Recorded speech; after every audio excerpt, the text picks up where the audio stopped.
Welcome to the Sons of Mjolnir podcast. The Sons of... what? This isn't your Sons of Macaroni, yeah! The Sons of Mjolnir? This is Sons of Mjolnir, yeah! Welcome back, everybody, to another episode of the Sons of Mjolnir. As always, I am one of your hosts, Fat Thor, and unfortunately, Gorgon and Cap are going to be off saving the world again, but in their place, I am joined by a very special guest. You may know him as the co-founder of Metal Ninja Studios. He is the writer of the Dusk County Chronicles, and he is also a letterer for a bunch of different books, but mainly for Scout Comics, Merc Magazine. You may know some books such as Black Market Heroin, Death Rage. I am joined by none other than Joel Rodriguez. My friend, thank you so much for being here. It's a pleasure to have you on.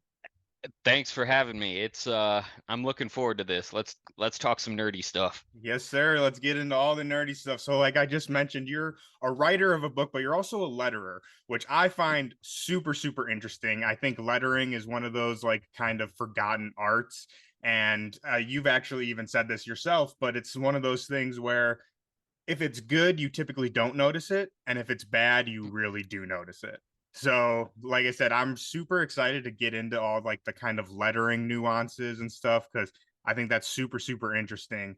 But before we get into that, I want to kind of take it back a little bit. And so typically on the show, we usually do kind of a comic origin story, if you would. Now, I saw that you have talked about you were a comic fan ever since you were a kid, like most of us here. Your first issue that really kind of grabbed you was Spawn #1, and you said that the art and specifically the lettering really kind of took you aback, and that like was what really grabbed you. But so for this time, I kind of want to switch it up a little bit, and instead of talking strictly comics, I want to ask you about your horror origin story. So the book that you're writing from the Dusk County Chronicles is very horror driven. We got a lot of cool monsters in there. So I'm curious, you obviously are a fan of horror, and I'm curious, where did that kind of love begin for you? Was it, more so movies, maybe literature?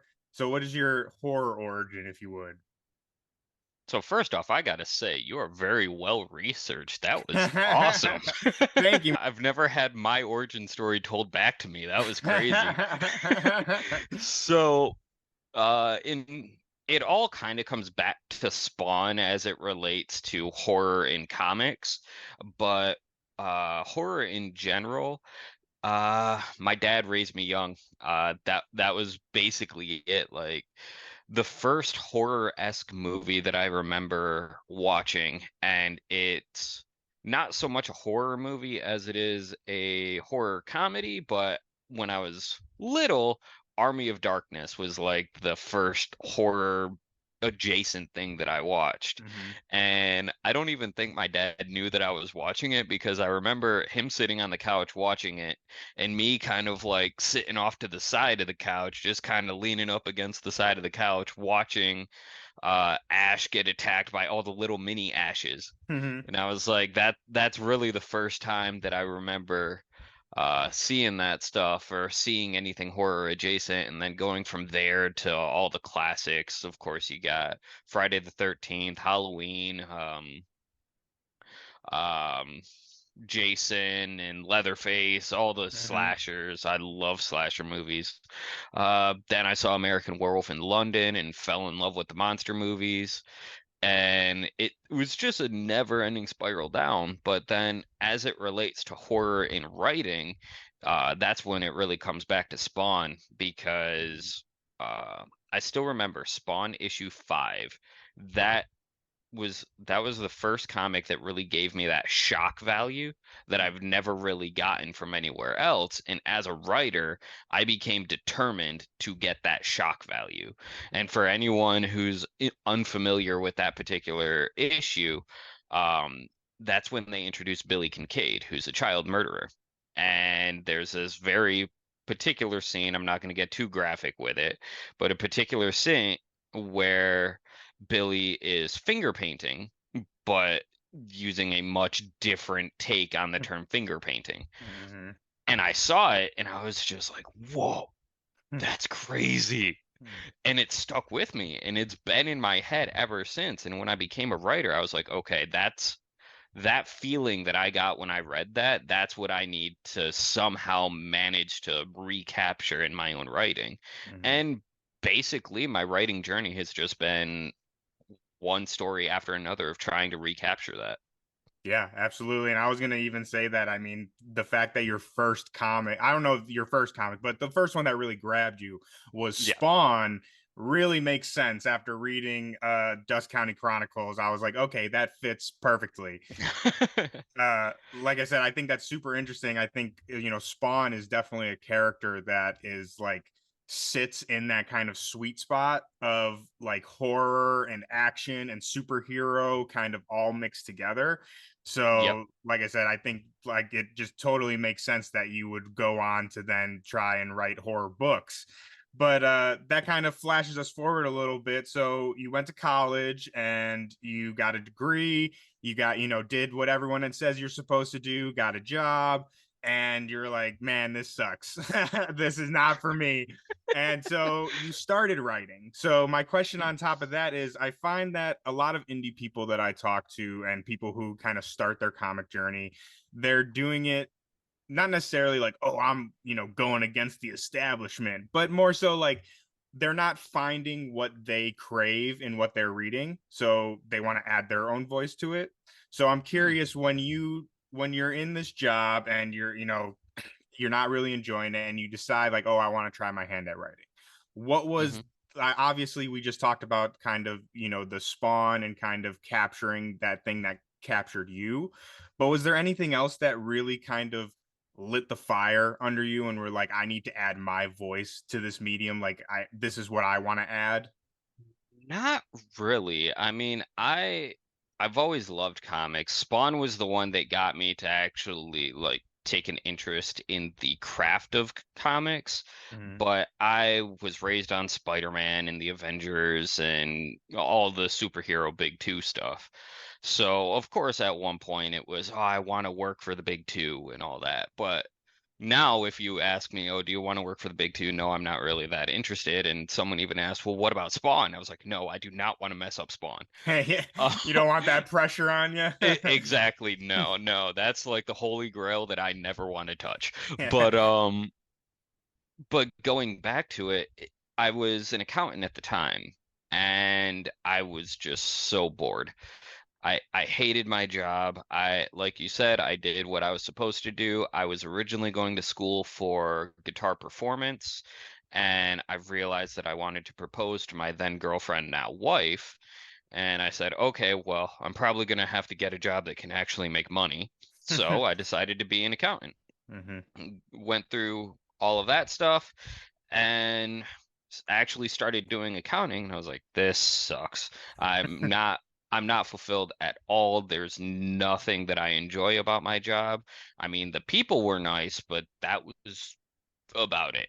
Hmm. And I'd always wanted to try writing, so I figured, okay, well, I'll try writing a comic. And I started looking into it. And of course, education on how to write comics is incredibly difficult to find, especially if you're someone just trying to start a hobby. Because, I mean, if you pay enough money, anyone will teach you anything. Hmm. But if you're just trying to start a hobby of something and have no intention of making a career out of it, I just wanted something to pass the time, I guess. Hmm. Um, and I started going to conventions, talking to people, and I think I was at MegaCon, and I was talking to someone in Artist Alley, and they said, "Oh, well, submit to anthologies. I actually have an anthology. We're looking for submissions." And I said, "That's fantastic." And the anthology was a horror anthology. I said, Hmm. I mean, the stars are aligning. It's perfect. Yeah. Let's do it. So I remember sitting in the office, and for probably the last few months while I was an accountant, I spent more time writing at my desk than I did doing math. And I'm sitting there in my office, and while I'm just trying to wrap my head around what I wanted to write for this anthology, I started thinking of A Friend in Me, the song from Toy Story. Uh-huh. And that led me to kind of take those words and play with them a little bit, and then I got hit with what would eventually become the very first story for the Dusk County Chronicles, which is the leading pitch. What if Toy Story was a slasher? Mm-hmm. And it just kind of took off from there to where I submitted that story, and they didn't want it. The anthology didn't want it. So at that point, I was faced with, okay, well, do I just shelve it and go back to being an accountant, or do I do something else with this and see what happens? I decided to obviously see what happened, and a lot has happened. Yeah, I was gonna say you can definitely say a lot has happened, and I mean I just really love that so much because, like you said, it was more so just kind of one thing after another, and you started writing, and then you met this guy at Artist Alley, and then you wrote this story. But what I really love, and I find that this seems to be kind of a constant in your career, is I feel like a lot of people, like you just said, you did the story, you kind of shopped it around a little bit, and no one really wanted it, right? And I feel like a lot of people would just be like, oh, well, I gave it my best shot. But you did not, and you stuck with it. And I think, like I said, that seems to be kind of a constant in your career. And I find that very inspiring. And like I said, I think a lot of people would just kind of be like, oh, well, I gave it a shot.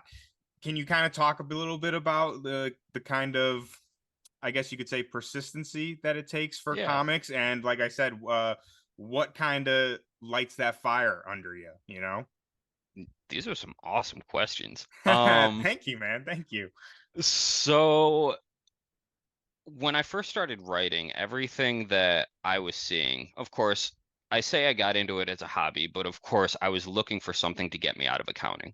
So Mhm. I'm starting with it as a hobby. And then I figure, okay, uh, if it were to proceed, what would that mean? And of course, I'm doing my research and I'm looking through stuff. And then everything that I'm finding says 10 years to overnight success. Like every time you hear about an overnight success writer in comics, they've been working on stuff for 10 years and then you finally hear about it. Mhm. And I was learning in my early research that comics is basically a game of attrition. The longer you can stay in, eventually you're the only one left. So then you become the overnight success. Mhm. So when I was writing the Dust County Chronicles #1, I took a sticky note, and I normally do not do sticky notes. I actually, there's a running joke between my wife and I because she does sticky notes for everything, and I hate them. So she'll leave a sticky note for me on my desk, and I won't look at it, not out of malice. I just won't notice it You're because I like, don't is pay that a attention. sticky note? Yeah, I just don't pay attention to sticky notes. So she was on a meeting with our marketing manager, and she thinks of something, writes it down on a sticky note, throws it on my desk, and then goes back to him and it's like, he's gonna yell at me for that.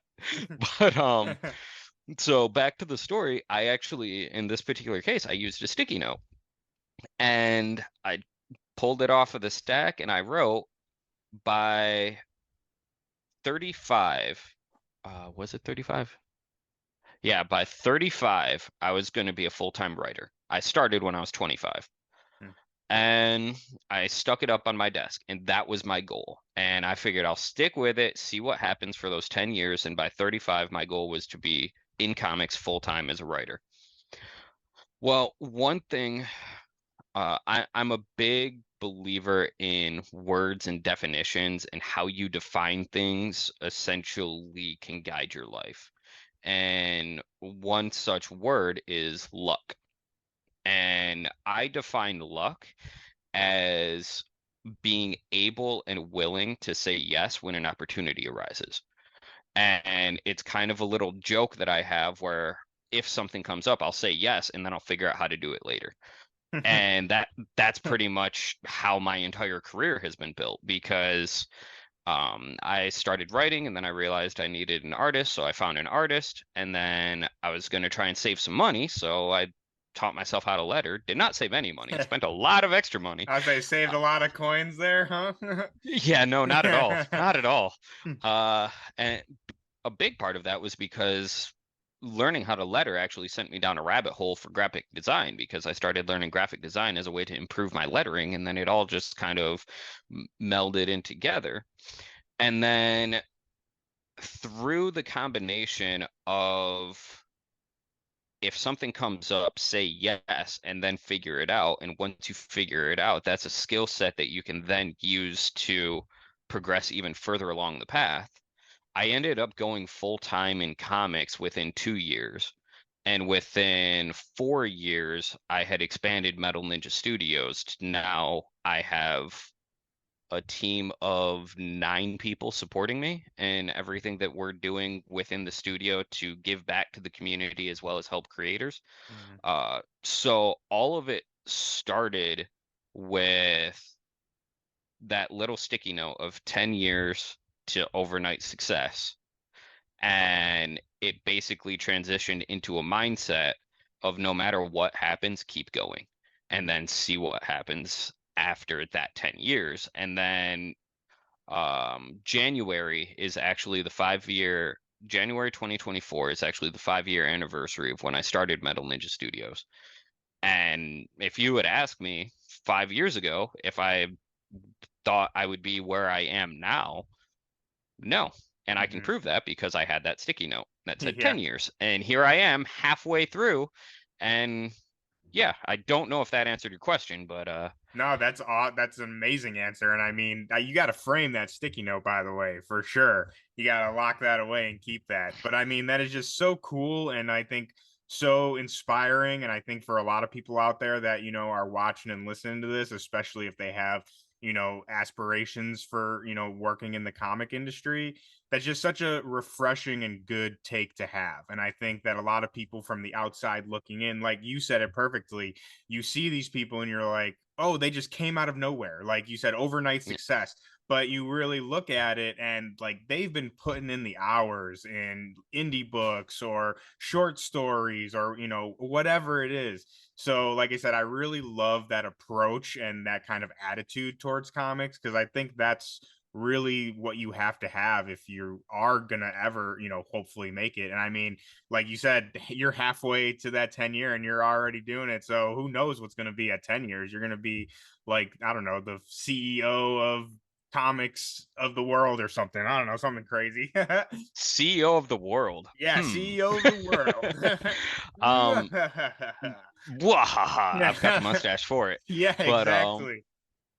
it's actually interesting. I was having a conversation with Blake, my marketing manager, a couple days Shout out ago. Blake. We love Blake. Yeah, yes, Blake is the one who got us connected. So thank you, Yes, Blake. buzz buzz Uh, baby, buzz buzz. um, but we were talking marketing strategies, Mhm. and one unfortunately common pitfall that I notice in this industry in particular is a very short-term mindset on accomplishing goals. Everyone, I can't say everyone, but a lot of people who get into the industry get in hoping that their next break or their big break is right around the corner. It's very common, especially with new writers who come out with their grand 32 issue epic that they want to Mhm. make to compete with Spider-Man. Yeah. So it's very, it all comes back to delayed gratification in realizing that the only way that it's going to work long term is if you think about the long term. And where a lot of people are marketing their next book, I was talking to Blake and I'm like, okay, a lot of people are thinking about what's going to happen in the next 6 months. I'm thinking about what's going to happen in the next 6 years. Mhm. And that difference in mindset, I think, has a lot to do with the progression that I've had because it makes it a lot easier for me to also stay focused as opportunities come up that may not necessarily help me towards that goal and that vision. Mhm. Um, a big part of that is actually came down to the maneuvering and strategizing as to how Metal Ninja Studios actually expanded. Because I wanted to focus on helping more people make books. The studio started as a way for me to make books, and now I hardly make books because I spend most of my time either helping my client. helping my clients make books or helping my team work on bigger and bigger books. Mhm. And as that focus has shifted, so too have my priorities. And those priority shifts have made it to where it's a lot easier for me to see things uh further out in the future as opposed to just worrying about where my next book is coming from. And we can go down a huge rabbit hole as to why I think that's a problem with the industry, but yeah, that would be a rabbit hole. Hey, we're here for all the rabbit holes, my friend. We'll get into it. I think you just have a very good outlook on it. And I mean, like, you're basically playing 4D chess while everyone else is playing 2D. And I love too how you use that to help other creators. And I mean, we over here are huge proponents for indie creators. And I just love that you, like you said, you started the studio for your own book, but now you've expanded it and now you're helping more writers and artists than you are doing it yourself. So I really love that. I think that's so needed in the community. And I think that a lot of people think that, which it can be for sure, like comics is a very kind of cutthroat kind of industry, but I think everyone can agree when we work together that makes everybody's work better. So I just really love that. You actually just touched on some of the founding principles of Metal Ninja Studios. Um, a big reason why I wanted to do what I'm doing with the studio is because of how cutthroat this industry is. Um, a lot of it has to do with the business side of things, where everything that we do is based on a commodity, and basically a commodity is multiple people offering the same exact thing. Take lettering, for example. That's usually my go-to since that's how I got my start. Lettering rates haven't necessarily increased in the past 20 years. And the main reason for that is because everyone charges for the exact same thing. So if one person tries to raise their rates, then that client will just say, okay, well, I'm going to go over here and get the same exact thing for cheaper. Yeah. And if one person tries to undercut the market, they get ostracized by the market because, oh, well, you're going against the grain, and it starts a race to the bottom, and it's just a horrible situation for everyone. Hmm. When you have an entire industry built like that, like comics is, then it makes it to where everyone has to think about themselves first. And when that happens, no one wants to share trade secrets. No one wants to share any insights or education or anything that could help people, because when you're doing that, you're essentially training your competition to do things Hmm. faster. And that's what it comes down to. Whoever can do the most pages faster gets to do this full time, because the faster you can turn around a book, the more pages you can get done. That's the only way to make more money. And as you know, it takes money to live. So Metal Ninja Studios, the fact of building the studio is a direct contradiction to that model. Hmm. Whereas we don't charge page rates, we charge based on project rates because we're adding value on top of what is normally there, and then normally provided, I mean. And then we offer free education through the Metal Ninja Dojo, which is a blog and video offering that we started doing last month, where we have contributing writers who come in, they write information about how to make comics, and we give it away for free. And my team is required to, myself included, to pursue higher education on a daily basis. 1% better daily is one of the values of the company, because when you get stuck in a grind of needing to push and push and push and do more faster, you basically get into a rut and you stop growing. So in order to combat the fact that everyone feels like they need to be super restrictive with the information that they provide, I wanted to build something to where not only did my team feel confident enough, but the community felt confident enough in what we did to where when we provide information, they can then trust that information, and then they will be able to take that information and grow themselves, thus raising the pool and the collective quality of the industry overall. Wow. again, I love that, dude. I seriously, that is so awesome. And I mean, I don't like, how can you not get behind something like that? And I think it all kind of comes full circle also with your own story. I said before we started this, I want to talk about lettering. So let's get into some lettering stuff. So you were talking you just decided to write this book and you said you wanted to get into lettering to save, quote unquote, save money, which ended up not happening because you were spending all your money on these courses and taking classes. And you said that you basically took every class that was available, but you also said that there wasn't many many resources for you, like especially for lettering. So the fact that you now have turned that around and are now providing that resource for other people is just, I mean, it, like I said, it's just so awesome and so cool. But when you were taking those lettering classes and you kind of started on this journey, you said that you learned a lot about marketing and networking through that process, and that you learned a lot about what not to do. So I'm curious, as someone who doesn't know anything about lettering besides what I see on the page, what were some of those early things that you learned not to do that, like really kind of started you off on your path? I think one of the fastest lessons that I had to learn was that I always had room to grow.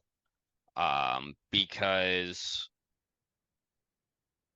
actually, what not to do would probably be looking at the stuff that I did previously and feeling bad about it.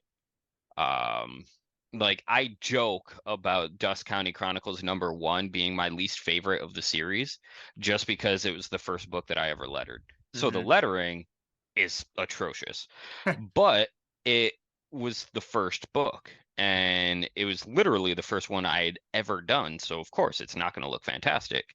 But there are technique things that I learned there, like don't use these particular color combinations because it's the contrast is poor when it comes to legibility.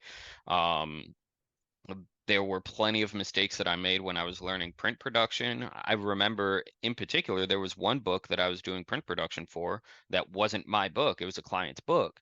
And I messed something up and they sent it to print, and everything for, I think, 6 pages out of the book printed all pixelated because of the mistake that I made. So that cost money, it cost quality. And I learned to never make the same mistake twice. And I learned that because of the fact that I made those mistakes. And when I made those mistakes, I tried to make sure that I made them on my own books, but the ones that were on clients' books, I learned a lot quicker. Um, Yeah, I'm sure he did. yeah, but in order to bring all of this back, I had to very quickly learn not to view mistakes as a negative, because that's one thing that cripples a lot of people when they're learning something new is I don't want to make a mistake. Mhm. And I learned that it's not really the mistake that people are afraid of. It's the perception and how others are going to view you. They don't want to make a mistake because they don't want to look stupid. Mhm. Like it all comes down to that. And in reality, none of us knew how to do anything in the beginning. Like I have a 3-year-old son, or two going on 3-year-old son. I have literally watched him try to walk, fall, try to walk, fall, try to walk, fall over and over and over. And he doesn't care what anyone thinks. He's like, I will get this. And he Mhm. just keeps trying. And that got me thinking about, okay, well, it's because he doesn't care what anyone thinks. He's willing to try new things. And when he tries new things, now he's running around like crazy. Yeah. And he figured it out and he kept going. So it's the same principle to where if you're not afraid of what people think of your mistakes, then you're much more willing to try new things, to experiment with new things, develop new techniques, which I've developed techniques of my own as it relates to lettering. Mhm. And all of that comes from not being afraid of looking stupid if I mess up. If I mess up, then yes, I mess up. I deal with it. I acknowledge it. I apologize for it. And then I move on. Mhm. And taking it all back to Dust County #1, I joke that the lettering's atrocious because it is. But the fact that I can see that means that I have progressed 5 years worth of experience Mhm. as opposed to where I was back then. So if I looked back at that first issue and was like, this looks perfect, that means that I had done nothing in the past 5 years. But Yeah. now the fact that I can look at it and instantly see at least 300 things wrong with it, that means that I have grown and learned those 300 things. Mhm.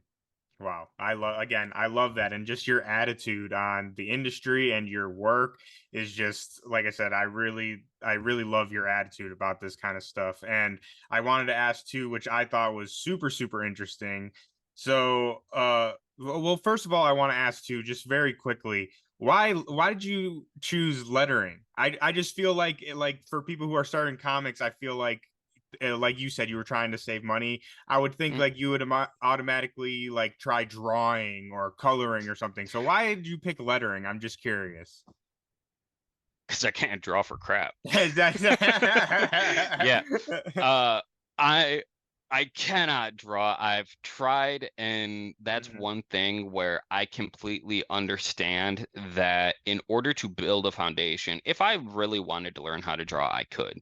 mhm. But in order to build the foundation for drawing, you have to do all of the foundational work, Yeah, true. It's a which lot more than lettering. admittedly I do not have the patience for. Hmm.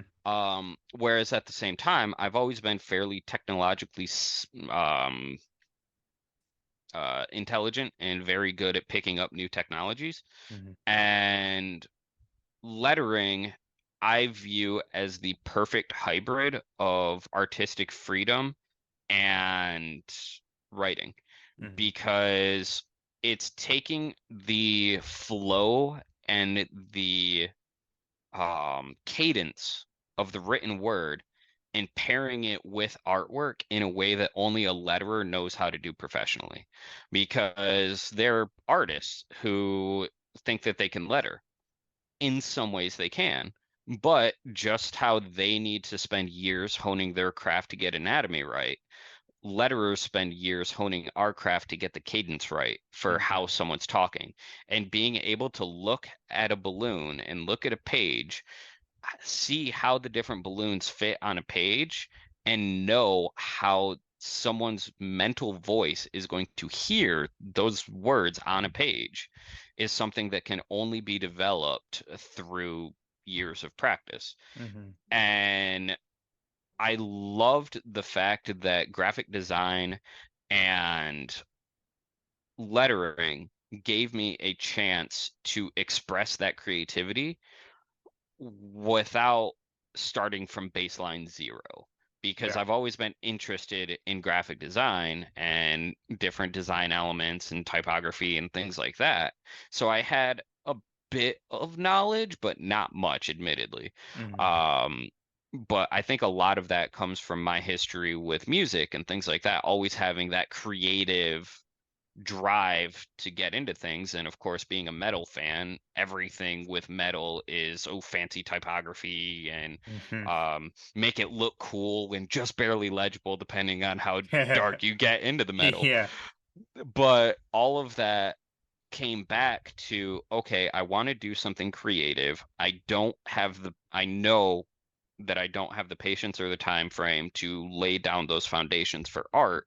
So instead, I'll pivot to this other thing that I feel I can pick up relatively quickly and then get better and better over time. And that's what happened. Wow, that's awesome. And then you kind of led into this perfectly, but what I was uh alluding to earlier when I said something you said that I found very interesting. So you said that lettering can be more personal to the writer because you guys are translating their words and intent into the words on the page. And again, I found that very interesting because I never really thought of it that way. And I think a lot of people don't think of lettering that way, or like I said, give credit to the letterers and the actual work that they're doing. So can you kind of talk a little bit about what your process is like when you get a script, like taking a script and then putting that onto the page and into the bubbles? Because like I said, I never really thought about that. Obviously, everyone thinks of the artwork and the visual aspects of it, but like you said, the words are visually conveying what the author is trying to get across. So, like I said, I really find that interesting. Yeah, I make a joke with some of the writers that I work with that I'm the first person that ever gets to read their comic. And True. it's true. No one thinks about it, but the letterer is actually the first person to ever read the comic in full. Hmm. And it comes to your question, it all comes down to the spacing and the cadence. And for some letterers, when they translate it from the script to the page, it's I don't like the phrase copy and paste, but in essence, it's the writer has written this block of text, so I will take that block of text and put it into a balloon. Hmm. There's this other block of text. I will put this block of text into the balloon, and it's A for A. Whereas for me, that A can turn into A, B, and C. Whereas I see this block of text, and as I'm hearing the character speak in my head, I think, okay, someone is going to have to breathe here. So that breath becomes a break in a balloon. And then, okay, there's going to be a slight dramatic pause here. That dramatic pause separates this balloon a little bit. And that understanding the breath work and the cadence that goes into a conversation translates into my personal lettering technique to where I don't view it as people reading the words, they're hearing the words. That's like with sound effects. One thing you'll notice about my work and in translation, Metal Ninja Studios work is unless we're working on a kid's book, our sound effects will not have exclamation points or punctuation or anything like that.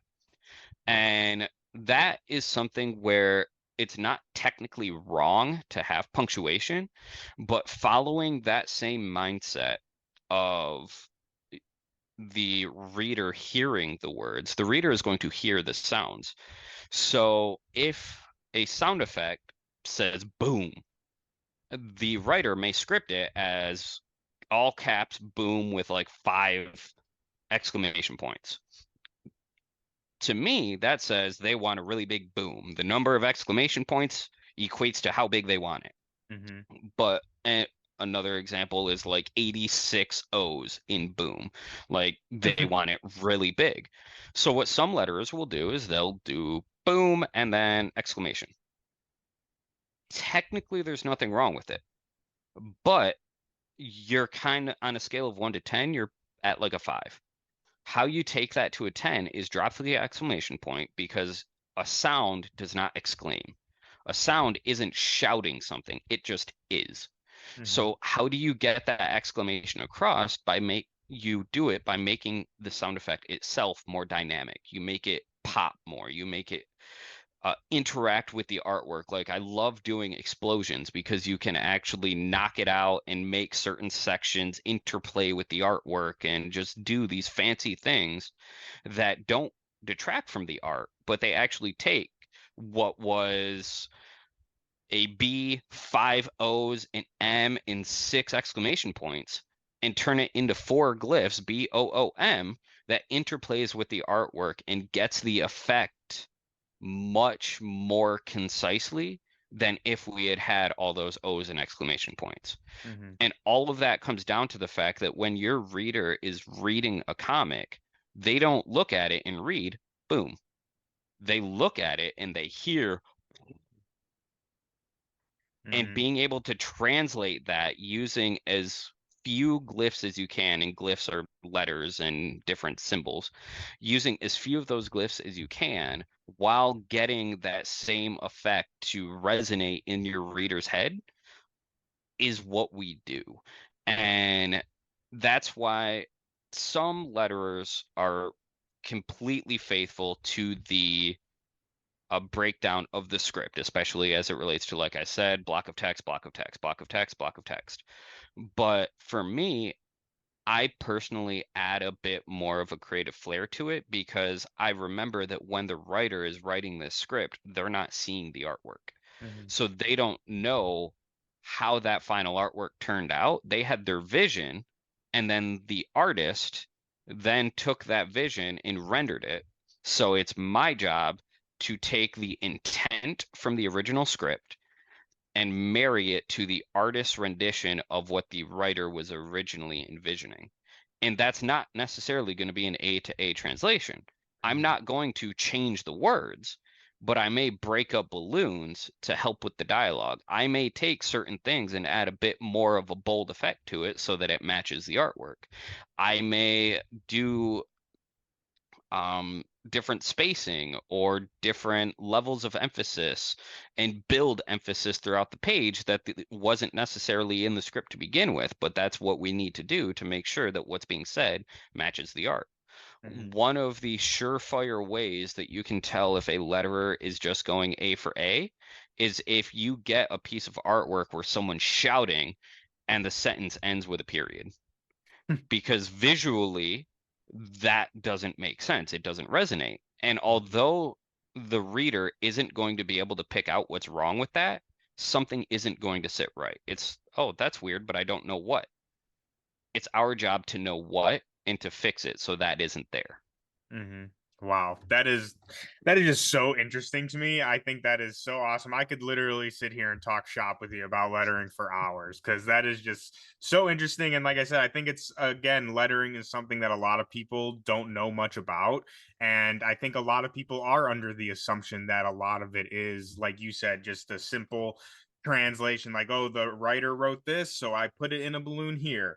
But to hear like all of the nuance that goes into it and all of the craft, and it's just, like I said, I could sit here for hours and talk to you about lettering, but unfortunately we have to move on because I do want to talk about the Dusk County Chronicles, Nightfall specifically, which that's what we're really here to talk about.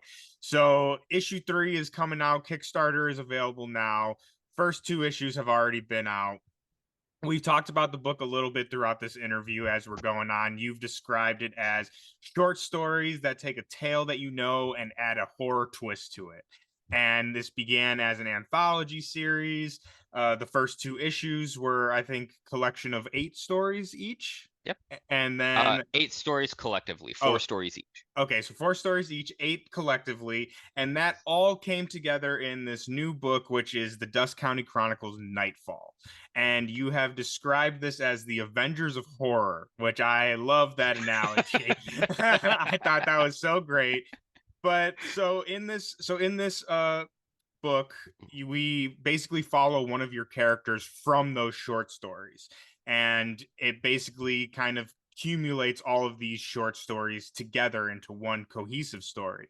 So I'm interested to know, with the main character of Lacey, like I said, I unfortunately, for our full disclosure out there, I didn't read the anthology series. I only had the first 3 issues of the Nightfall. But like I said, I know that she's from those original short stories. So is there a reason that you picked that particular story to start this, like you said, the Avengers meeting up of all the stories? Yeah, so for a quick summary, I mean, I don't really have to summarize much of it. You did a really good job. Thank you. But in the original Dusk County Chronicles series, there are 2 stories in particular that formed the basis for Nightfall. And that is one called Just Right from Dusk County issue number 1, and another one called Forever Young. In both of those stories, it ends with a particular character going missing. In Just Right, her name is Lacey. And Forever Young, there's a girl named Susan, or named Jenny, and those 2 characters go missing. Nightfall follows Lacey's sister as she comes into Dusk County looking for her missing sister, because basically in the original Dusk County short, Lacey was just passing through and she ran out of gas. Her car broke down. She needed to find some place to stay or find somewhere to get help, and she stumbles upon a cabin. And in Dusk County, stumbling upon a cabin is a potentially fatal mistake. So Lori, she is trying to figure out what happened to her sister. So she's following GPS, stumbles upon Dusk County. Susan is our other protagonist, and she is Jenny's mother. And there was a big falling out in the Dusk County #1 issue that basically there is a very dark activity that happens in the original story that kind of creates a very big snag in their relationship right before Jenny goes missing. So now Nightfall follows Susan, the mother, and Lori, the sister, as they individually and then through a series of events come together to try and find their missing loved ones. Whereas the reader, anyone who's read the original 2 Dust County books, they will have a bit more insight as to how we got to this point, but not necessarily what connects them. And then that is the part that I love about this series in particular, is it didn't necessarily start as, okay, I'm going to do these short stories and then I'm going to do this thing to bring them all together. I did 2 issues of short stories and I was like, I want to write something longer. So I did. And then I got a chance to take parts from each of these stories and kind of intertwine them together, and that's where the Avengers of Horror comes from, because just like Iron Man and Captain America and all of these singular MCU movies come together for the Avengers, all of these Dust County shorts come together. And Nightfall, from what I hear, and it makes me really happy, Nightfall stands on its own.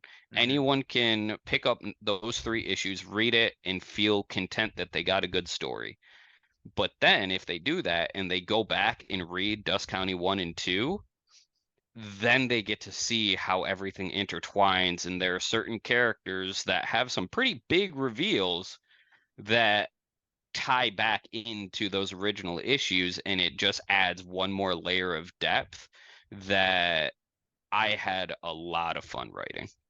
Absolutely. And that was going to be one of my praises of the book is, like I said, I unfortunately haven't read the first 2 of Dusk County Chronicles yet, which I am 100% going to be doing my homework after this. But what I really loved about Nightfall is I was coming into it fresh, but I never felt like I was missing something.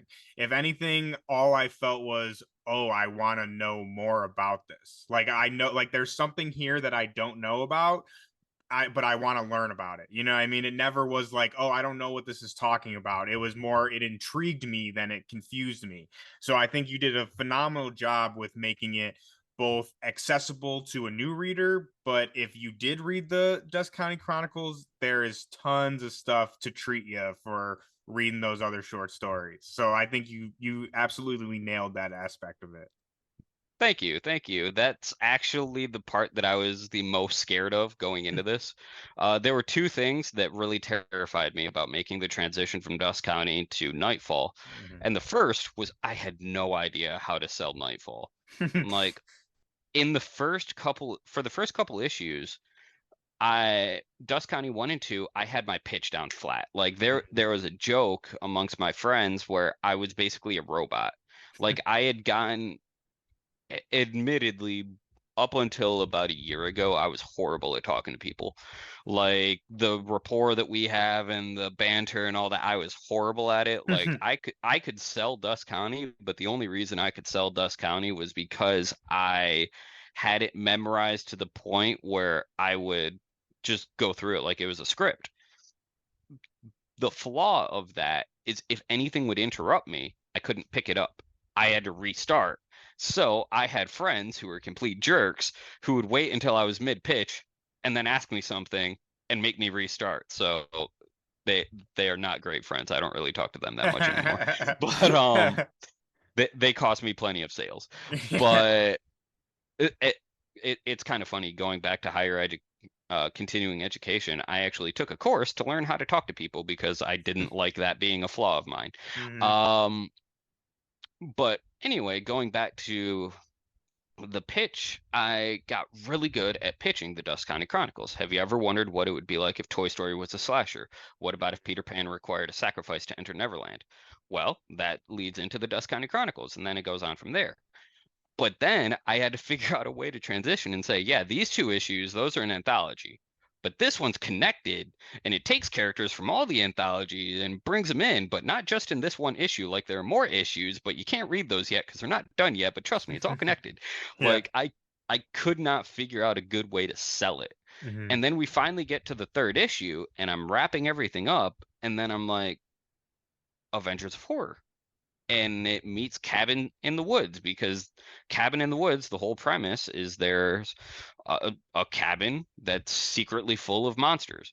This is a county that's secretly full of monsters. Mhm. And Avengers of Horror explains the format, and Cabin in the Woods helps break down the concept. So once I figured that out, it became much easier to actually talk about the book and explain it in a way that other people could understand. And going back to our marketing conversation, that's why that elevator pitch is so important for anyone learning how to make comics. That elevator pitch, once you figure it out, it can open up the world when it comes to talking about your book. Mhm. But then on top of that, it was figuring out, okay, I'm investing in this, what eventually became a 5-year endeavor, because it's taken me 5 years to put out these 5 issues. When I made that transition from short stories to the miniseries, I was like, I hope that this works, because Dusk County has been successful. People have liked it. Now I'm going into this entirely new thing that I don't really know how to sell, and I'm going into it blind, hoping that it works and that it lands. And so far, what I've been hearing is that it's landing, and it is like a huge weight off of my shoulders, because it's been the past number of years just hoping that it works. Well, let me take a couple more ounces off those shoulders because, like I said, I think it worked awesome, and I really, really enjoyed the book. And I wanted to ask too, with the whole kind of Avengers of Horror and everything, and the whole the world of Dusk County. So you said this was about a year ago, I think. You were just focused on getting Nightfall finished, right? But Hmm. so now that you have Nightfall relatively finished and you have the Dust County Chronicles, uh is there a future for more stories within Dust County, or are you looking to expand out of the Dust County? Because like you said, it's kind of like the anthology, and the thing that connects all these stories is them being in Dust County. And I love stuff like that, like the interconnectivity of it. So I can definitely see there being a lot more stories to be told in Dust County. So is that something that you are hoping to pursue, or are you looking to branch out into other maybe genres, or a different kind of anthology? A little bit of both. There is one more Dust County short story that's going to be released fairly soon, as part of another Ooh. anthology. Okay. Um, but Roman is actually finishing drawing that, as we speak. But I'm going to be pivoting away to work on another book that I've had in the works for a couple years now. And I didn't want to do anything with it while doing Dust County. I wanted to focus on one and not cross cannibalize, essentially. Hmm. Um, and then eventually, I think I may end up coming back to Dust County, but it when I do, I want to make sure that I do it right and make sure that I put the time into it, because one thing that I really inspired me was actually Derry, Maine from the Stephen King universe, because Yeah. just like Dust County is a character, which I can't take credit for this part of it at all, because I was actually on a podcast and someone said this to me and I was like, you're right. Put Um, it in the movie. exactly. They said it's like Dust County itself is the main character, and I was like, I meant to do that. Yeah, you're like, you know Um, what? Yeah, it is. yeah, so although this is what I did, they put it in much better words than I ever could, so I'm stealing their words. That's a true writer right there. But basically, with Dust Count, although we're following Lacey and Lori and Susan and Jenny and all these different characters within Dust County itself is the character. Like, the Mhm. individual people may come and go, but this place of darkness that is Dusk County is forever. And like there's certain characters that I'm sure people would love to know how they got into their particular situations, whether they're vampiric or whether they're a cop. Just these different ground or different breadcrumbs that I laid throughout the series. There are countless different ways that I could pursue different Dust County stories. And eventually, I think I plan to. But like I said, I've been working on Before My Eyes, which is this other series for a couple years now, and I'm excited to get that one off the ground too. Oh yeah, well, I'm excited to read it because you definitely have a fan in me now. Because, like I Yes. said, I really loved the Nightfall, and I think what really sold it for me was not just the monsters and the creepiness, which I love that stuff. Don't get me wrong, but it was the relationship, like the sister relationship and the mother daughter relationship, and like the theme of I guess I'm trying to think of the right way to put this, but like not finding your love, but like finding that thing you're searching for no matter what gets in your way. And I think that's really what I related to in the book, and again, like what really sold me on it. And then on top of that, you got awesome cool monsters and like vampires and crazy toys and stuff. So it's just a good time, man. It was really, I really enjoyed it. Thank you. I really appreciate that. That means a lot, and I mean that so sincerely, Of course. especially knowing that you haven't read the original two Dust County books, because it was written with the understanding that I knew everything going on. And like I Yeah. said, the biggest fear for me was that anyone going into Nightfall by itself wouldn't have a clue what was going on. So the Mhm. fact that that is your impression, it means the world to me, because it means that it was years that led to success. Yeah, it worked, man. And like I said, if anything, for me, it didn't. The questions that came when I was reading, the questions that came about in my head, it Hmm. wasn't like, oh, I don't know what this is going on. Again, for me, it was I want to know. So like that just gave me more of a reason and a want to go back and read the original short stories, because like I said, now I want to know everything. Now I need to know, okay, how did this start, what about this dude and this lady, and again, so if anything, it just piqued my interest to go and devour more of it. So like I said, I think Oh, that's awesome. you freaking nailed it, my man. And I cannot wait for all the stuff that you got going on. And again, with Metal Ninja Studios, we've talked about it throughout the interview here, but I love all the things you guys are doing over there. I think it's so important. And I think it's something that the community really needs. And for you to fill that void, especially with your journey, I think it is so awesome. And if I had a hat, I would tip it to you, my friend, because like I said, that you're a very inspiring guy and your journey into comics is very inspiring, and for you to give that back to other people, it's just awesome, man. It's awesome. I can't praise you enough for that. But before we get out of here, I could keep you all day long and we could talk about lettering, Dust County, all that stuff, but unfortunately I know you're a busy guy and you got stuff to do. So one of my last questions I got for you, and this is something we ask all our guests, is just what are you reading these days for fun? Like, not, and I know, especially in your position, I'm sure that you are reading hundreds of things for like clients and for research purposes. But like, I'm talking when you got some free time, you're chilling at the house, what are you picking up to read for, inspiration, or like I said, just for fun? So, if you really want to know what I'm reading right now, it is a Please. book that is called Project Management for Humans. Beautiful. Um, Like you said, always learning, man, always improving, which is another thing I love about you. yeah, so in all honesty, I don't take much free time. Hmm.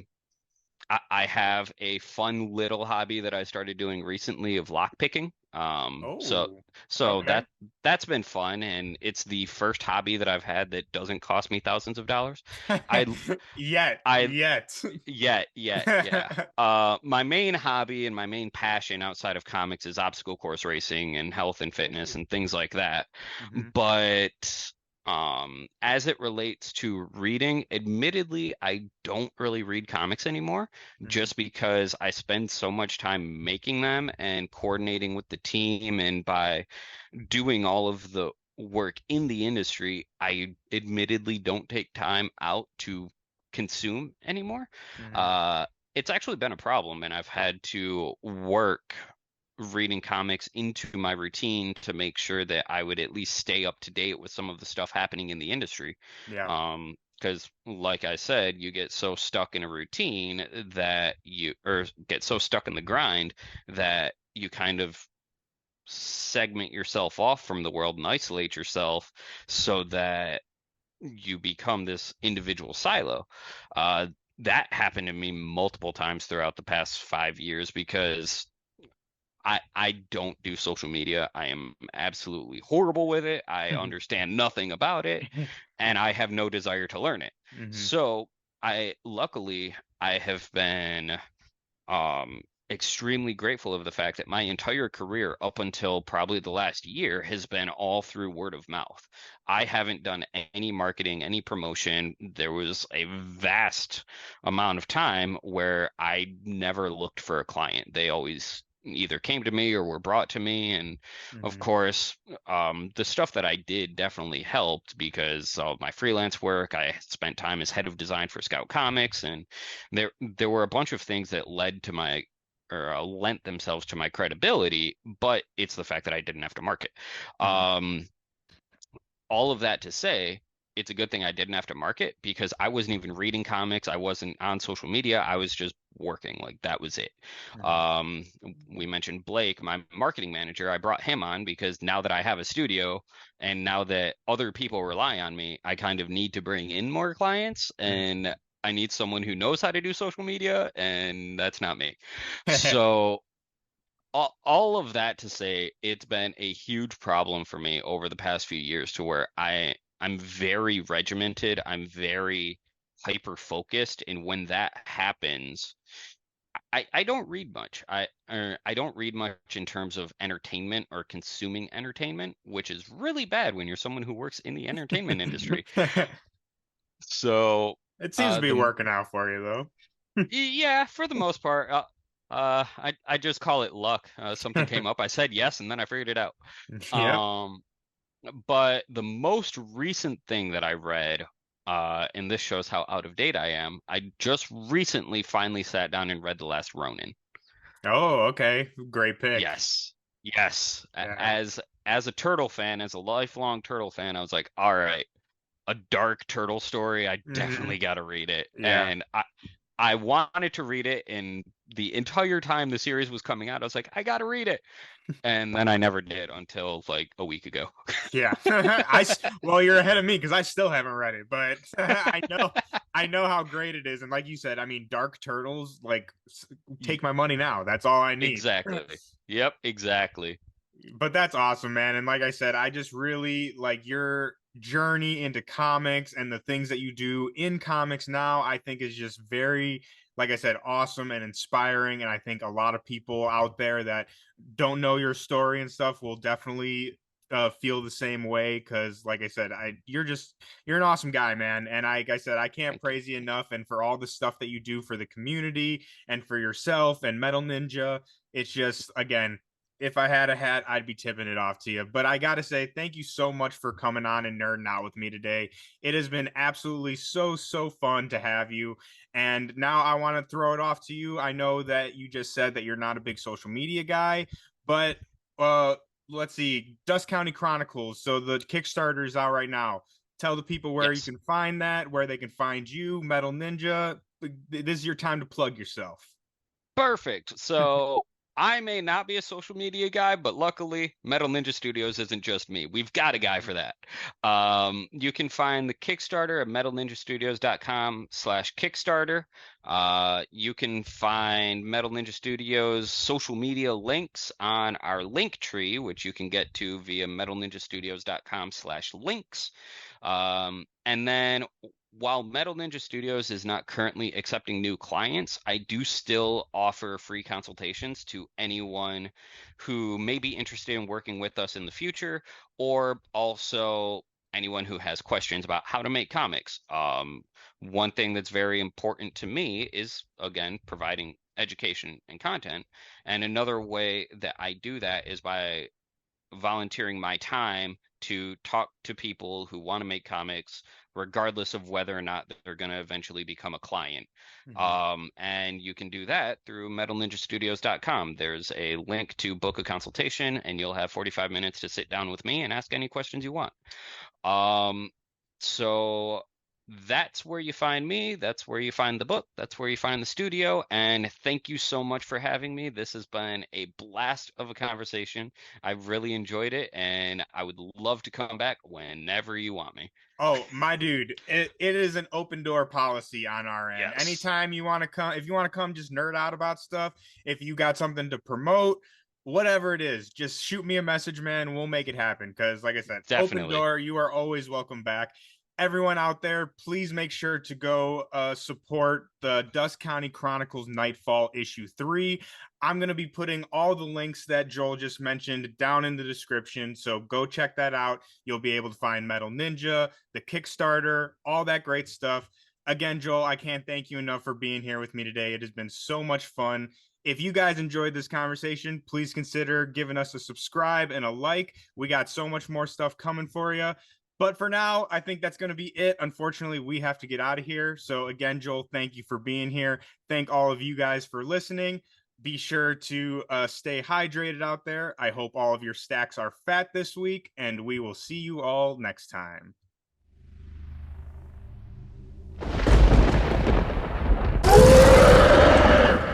I can do this all day.